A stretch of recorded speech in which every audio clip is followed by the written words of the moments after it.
folks, I'm back. I got a lot of the garage cleaned up, at least to where I can use my workspace. So I'm going to use some of my 1x4x8s and make some cuts and make some cell phone holders, tablet holders. And let's get to it.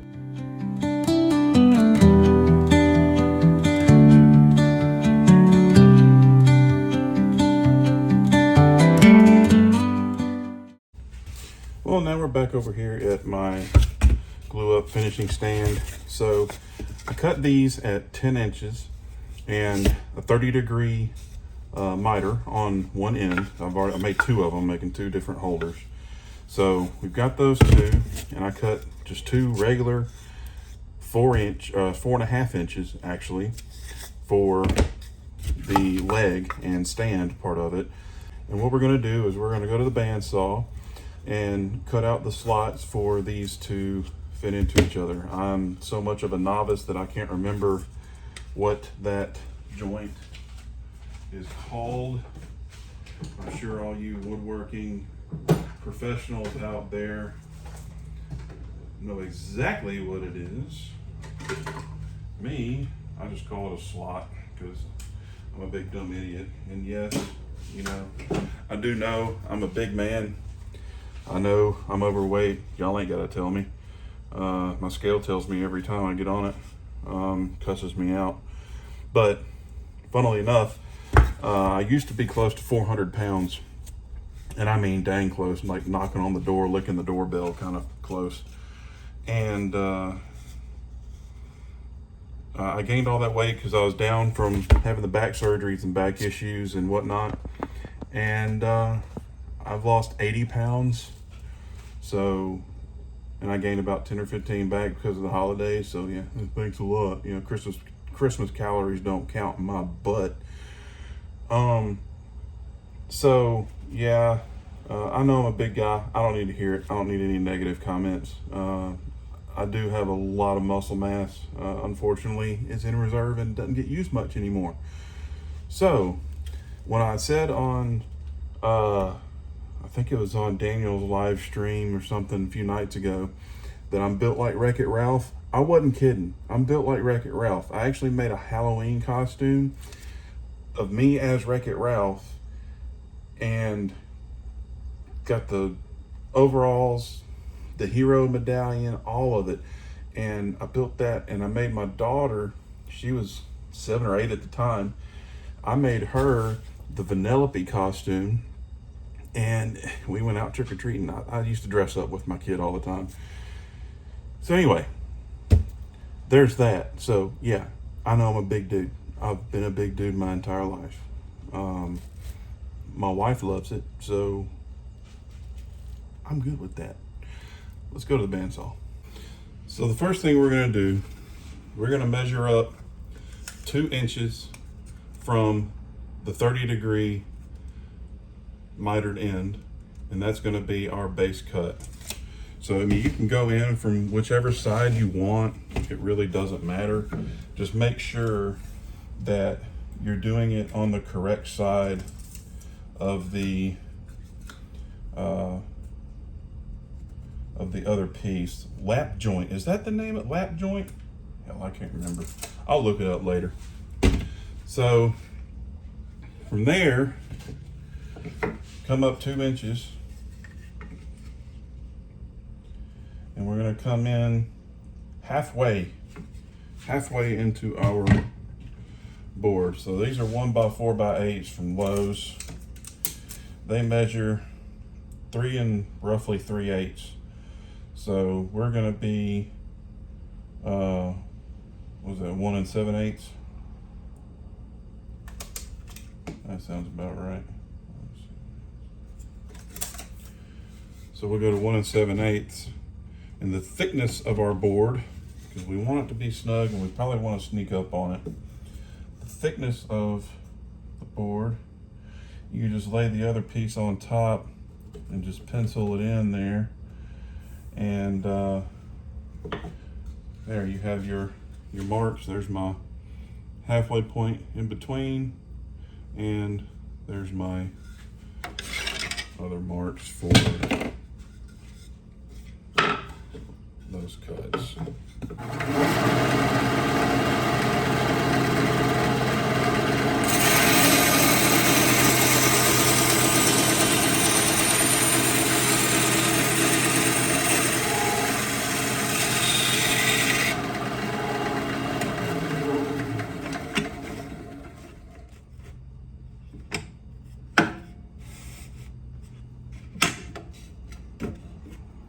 And I like this little Win bandsaw.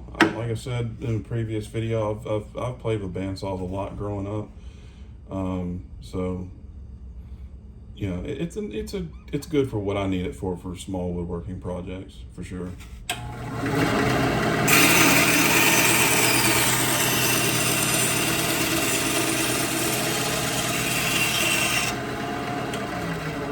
I tried doing this with the jigsaw actually I did do it with the jigsaw with my other ones I made, and I hate using jigsaws. I hate them. They're such a pain. I don't know. I just don't like them. So anyhow, so to get that slot out, I'm going to use one of my chisels, which I need to sharpen. And given the direction of the grain on these boards, it usually pops out super easy and super clean. And that way there's little to no cleanup other than a little sanding. So we have our perfect little notch slot for there. And I have a piece that I'd already made for the other one. So do a little test fit. And of course this other one's made for another board, so sometimes you have to sneak up on it, but yeah, it's a pretty decent fit. So we will go ahead and do similar cut for the small bottom piece. And for that bottom piece, we're gonna come up, I believe it's 1.5 inches. It really depends how deep you want it to be, because this is going to be the face that your phone sits on. And I have this notched out with my router for the cable to go and whatnot when you're charging it. So really it's just however long you want it. Just remember, try not to make it too thin, or you won't be able to make that groove for your cable. That's just going to break right off. Alternately, you could just drill a hole through for your cable. That would work. So there's other alternatives. Just be careful not to make that too thin, because that'll break off pretty easily. Here we go. We have our little cell phone stand. Now you can do the angle of that back piece. I'm too lazy. Now let's do some fun stuff to it.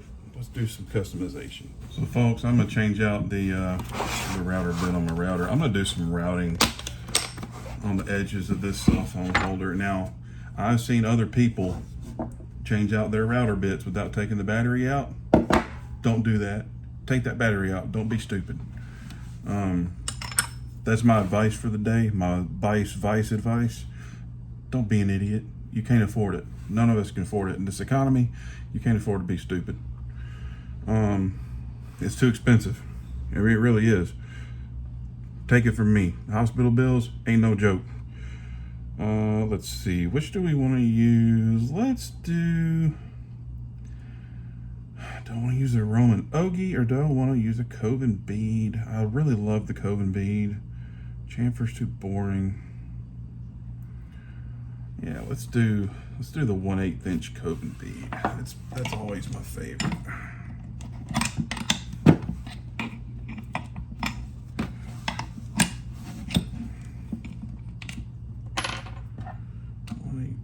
Coven bead. So yeah, always take your battery out. Always unplug your saws when you're changing. Hopefully you unplug your saws when you change your blades. take your battery out of your router before you change the bit, or you're gonna route your hand, and that won't be fun.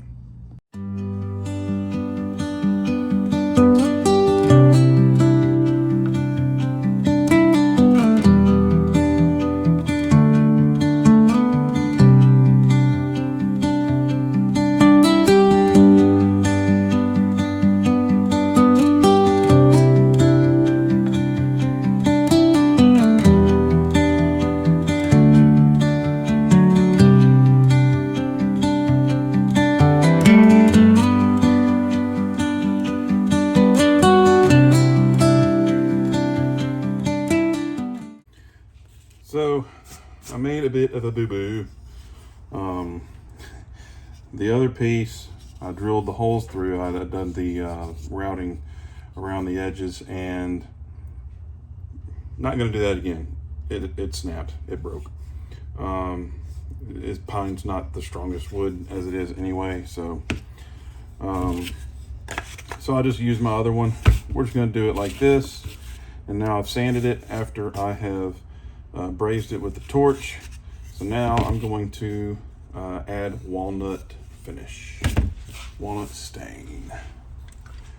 So we will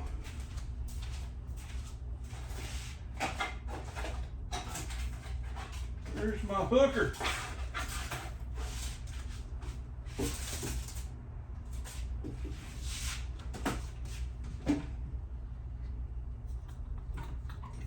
This one.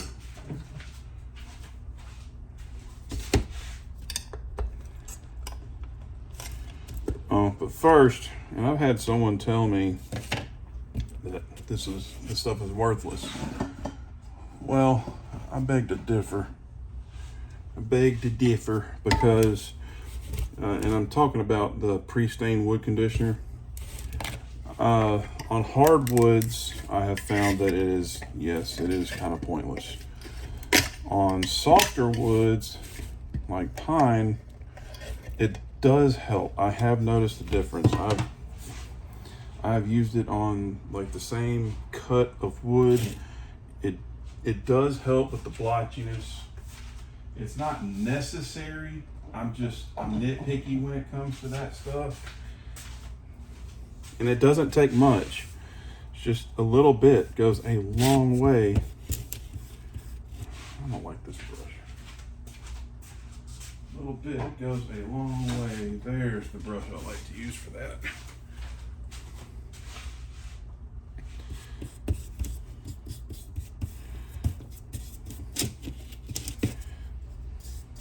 I only have to dip it once for this entire piece of wood.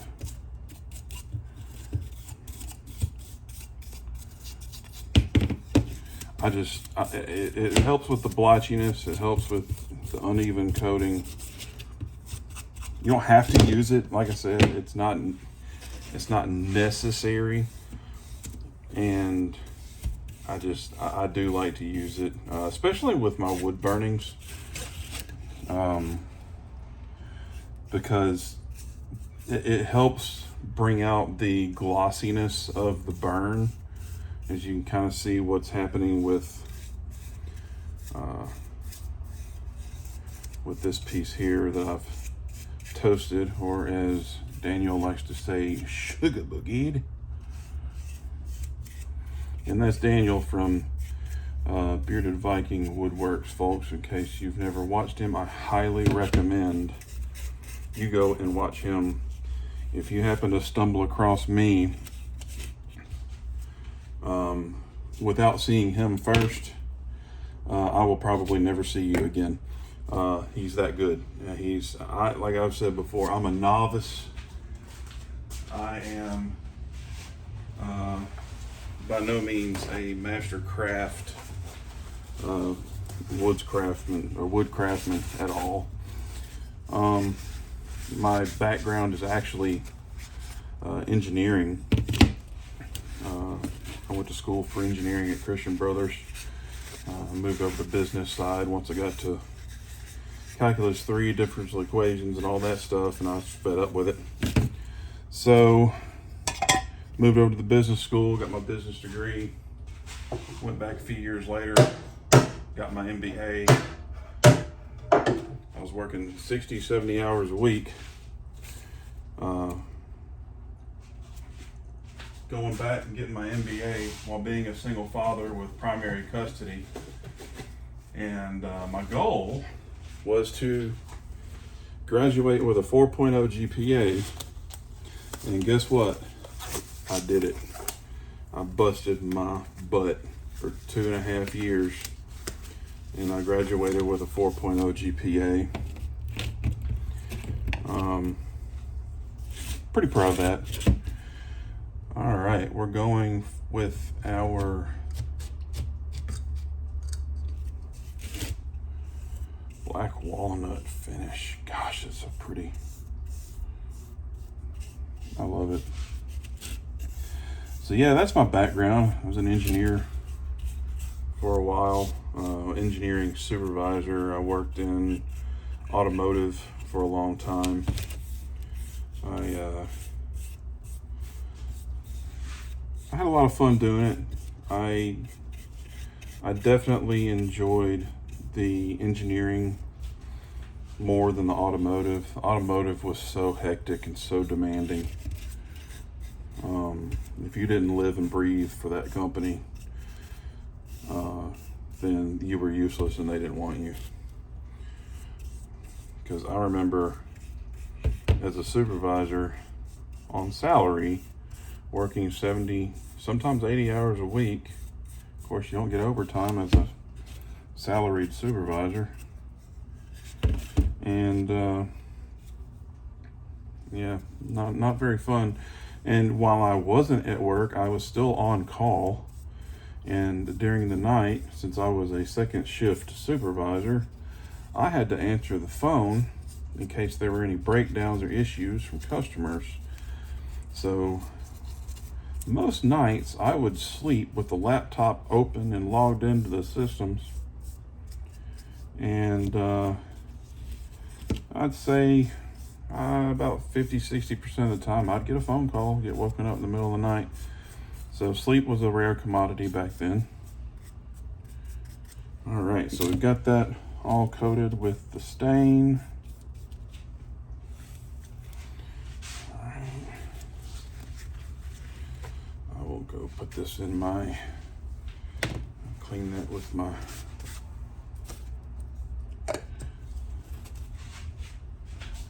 paint thinner, mineral spirits, what have you. Clean your brushes. Always clean your brushes. I don't like to let this sit too long, just because then it starts to get tacky. It really doesn't take much with this dark walnut because it's so pretty. It really doesn't take much. I like to really rub it in.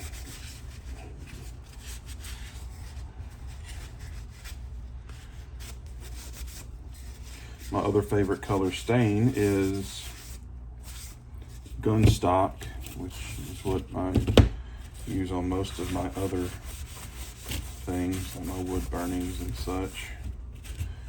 My bench that I made, my glider bench, gunstock.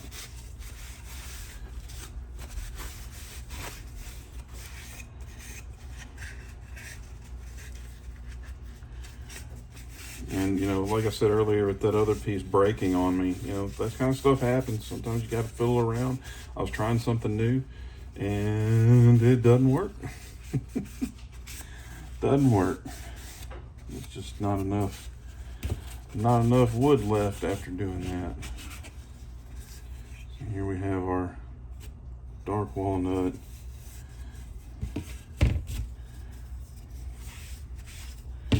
Now, I'm almost out of it.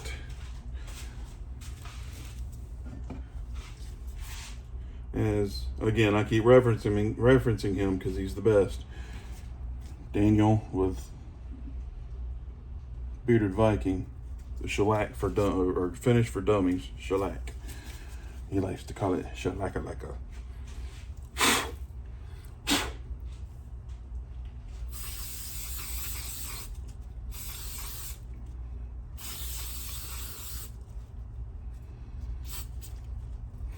Shellac is almost impossible to mess up.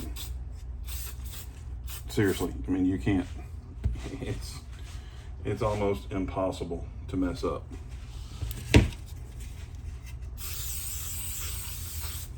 It dries pretty quickly. It's pretty environmentally safe. It's natural.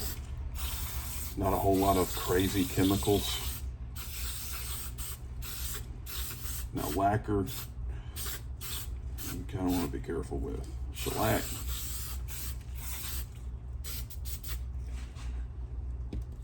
so that's the face. We'll give that some time to dry. I'm going to set it actually over here on the vise. Give that some time to dry.